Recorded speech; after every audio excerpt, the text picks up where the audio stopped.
Icon star Allu అర్జున్కు గట్టి shock తగిలింది. 14 రోజుల రిమాండ్ విధిస్తూ నాంపల్లి కోర్టు అయితే తీర్పిచ్చింది. దీంతో పోలీసులు అల్లు అర్జున్ని చంచలగూడ జైలుకి అయితే తరలించారు. సో 14 రోజుల పాటు రిమాండ్లో ఉండనున్నారు అల్లు అర్జున్ తొక్కిసలాట కేసులో ఒక మహిళ మృతి చెందిన కేసులో అయితే అరెస్ట్ చేయడం జరిగింది. ఈరోజు పోలీసులు అరెస్ట్ చేశారు తనని. సో అరెస్ట్ చేసిన తర్వాత చిక్కడపల్లి పోలీస్ స్టేషన్కి తరలించారు. అక్కడి నుంచి వైద్య పరీక్షల కోసం గాంధీ ఆసుపత్రికి తరలించారు.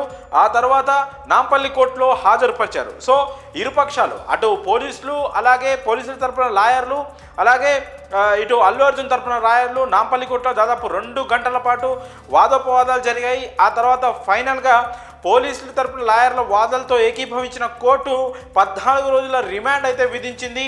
ఈ నెల 27వ తారీఖు వరకు అల్లు అర్జున్ రిమాండ్లో ఉండనున్నారు. సో నాంపల్లి కోర్టు ఇచ్చిన ఈ విధించిన రిమాండ్ ఆధారంగా పోలీసులు అయితే అల్లు అర్జున్ గట్టి బందోబస్తు మధ్య తనని చంచల్గూడ జైలుకి అయితే తరలించారు. సో నాంపల్లి కోర్టు నుంచి చంచల్గూడ జైలు వరకు వెళ్ళే ఆ రూట్ని కూడా క్లియర్ చేసి, అంటే ఎందుకంటే కోర్టు దగ్గరికి అభిమానులు భారీ సంఖ్యలో చేరుకున్నారు. సో అక్కడ కూడా ఏమైనా ఉద్రిక్త వాతావరణం ఉంది కాబట్టి అభిమానుల నుంచి ఏమైనా తీవ్ర స్థాయిలో వ్యతిరేకత వస్తుందని ముందుగానే పోలీసులు గట్టి బందోబస్తు అయితే ఏర్పాటు చేశారు. ఇక్కడ నాంపల్లి కోర్టుతో పాటు చంచల్గూడ జైలు వద్ద కూడా భద్రత కట్టుదిట్టం చేసి అల్లు అర్జున్ను పోలీస్ వాహనాల్లో నాంపల్లి కోర్టు నుంచి చంచల్గూడ జైలుకి అయితే తరలించారు. ఒకవైపు నాంపల్లి కోర్టు 14 రోజుల రిమాండ్ విధించినప్పటికీ కూడా మరోవైపు అల్లు అర్జున్ హైకోర్టులో దాఖలు చేసిన క్వాష్ పిటిషన్ కూడా ప్రస్తుతం విచారణ జరుగుతోంది.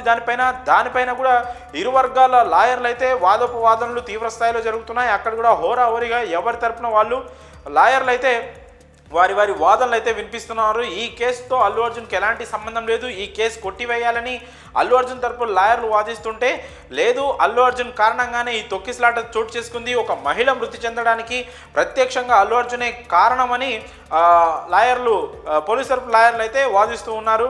అల్లు అర్జున్ అక్కడికి ర్యాలీగా రాకుండా ఉంటే ఈ ఘటన జరిగి ఉండేది కాదని, తాము సంధ్యా థియేటర్ నుంచి ఏదైతే తమకి ఒక లెటర్ రిక్వెస్ట్ వచ్చిందో పోలీస్ బందోబస్తు కోసం, మేము ఆ ప్రీమియర్ షోకి అవసరమైనంత వరకు మేము బందోబస్తు ఏర్పాటు చేశామని, కానీ అల్లు అర్జున్ సరైన సమాచారం ఇవ్వకుండా వాళ్ళ పిఆర్ టీంకి కూడా చెప్పకుండా అక్కడికి రావడంతోనే అతన్ని చూసేందుకు అభిమానులు ఒక్కసారిగా ఎగబడగా అక్కడున్న పోలీస్ ప్రొటెక్షన్ కూడా సరిపోలేదు వాళ్ళని కంట్రోల్ చేయడానికి.